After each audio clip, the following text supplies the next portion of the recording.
bés bu nekk diggante 20 dossiers ba 50 dossiers ba juróom fukki dossiers yoo xam ni yu garaaw la noonu laa ko mën woowe brûlant yu garaaw la lañ koy indil te lépp ci clamé suuf la bu ñu moytuwul mën na indi problème bu rëy ci réew mi te war nañ xoolaat domaine national bi naka la ñuy joxe suuf si yombal ko naam ñi nga xam ni dañuy béy dañuy agro industrie agro business waaye ñu xool tamit bañ ko pasaree te moom dina taxaw temb loolu daal di fi deñ.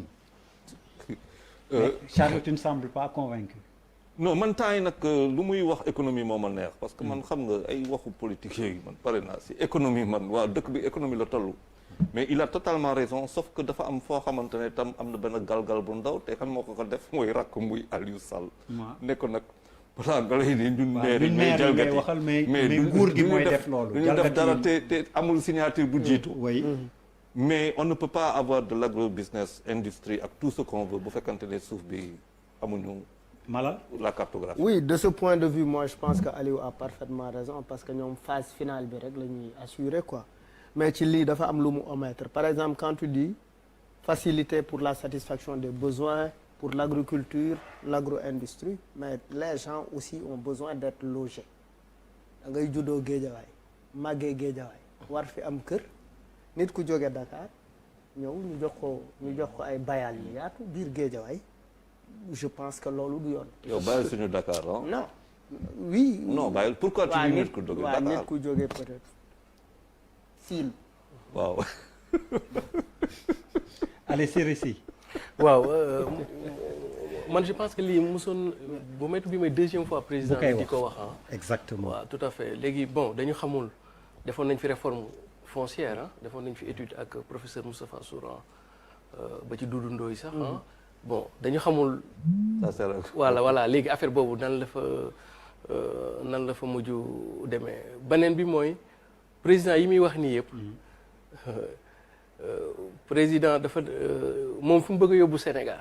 maanaam dafa teg moom ay réformes. mais malheureusement il n'a pas de réformateur quoi. waxaat ko il n'a pas de réformateur. parce que en fait dafay joxe de bonnes idées. C'est vrai, je suis d'accord. Mais malheureusement, ce n'est pas porté. L'idée n'est pas portée en réalisation. Yi muy wax ni yëpp am na sens agroalimentaire, Absolument. agriculture, etc. Maintenant de l'idée à la matérialisation. Absolument. Parce que moom fu mu taxaw ni PS2 bi ñuy wax ni en fait c'est rupture là surtout avec Covid bi. C'est-à-dire qu'on ne peut plus continuer comme on faisait quoi. Waaw PAP 2. C'est-à-dire que Covid bi d'ailleurs loolu la wane. C'est-à-dire qu'on ne peut plus faire comme on faisait avant. Il faut impérativement benn rupture. Maintenant mooy li ñu tuddee réforme. Maintenant réforme ay réformateurs ñoo koy. Allez Papis. Absolument d'accord. Oh mais moi je suis en phase avec ça. Question vous me posez, madame, je me pose cette question.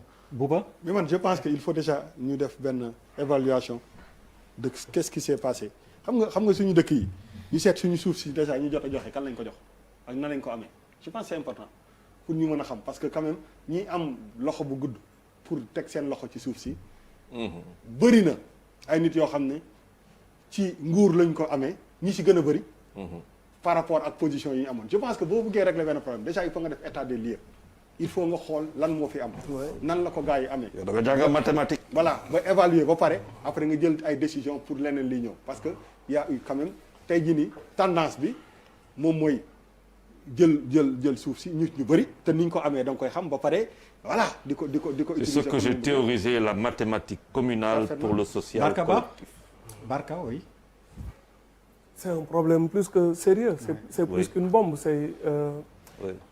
Faut pas attendre que le président naan que day jot dossier yi pour xam ne par exemple Dakar le problème numéro 1 c'est am suuf ñun ñi toog fii ci plateau bi di liggéey di ñafe kan moo ci ñun tey moo xalaat mën jënd terrain bi Dakar. C'est impossible. pour commencer d'abord ci loolu noonu. problème numéro 1 non dafa la condamné na kenn ci ñoom mënu ko. waaw léegi en même temps au nom de quoi. au nom de quoi un jeune bu génn ENA. parce que inspecteur des impôts et domaines ga. wala tu as fait trésor ou douane. en 2 ans. tu peux te payer 3 terrains ou 4 terrains sur Dakar je dis pas ñëpp la. mais am na ci. ñoo xam ne dañuy génn 2 ans 3 ans ils accaparent une fortune boo xam ne. 3 ans mais attends loolu. comment on peut trader ça dans un pays. La direction des impôts et domaines doit être totalement réformée. totalement.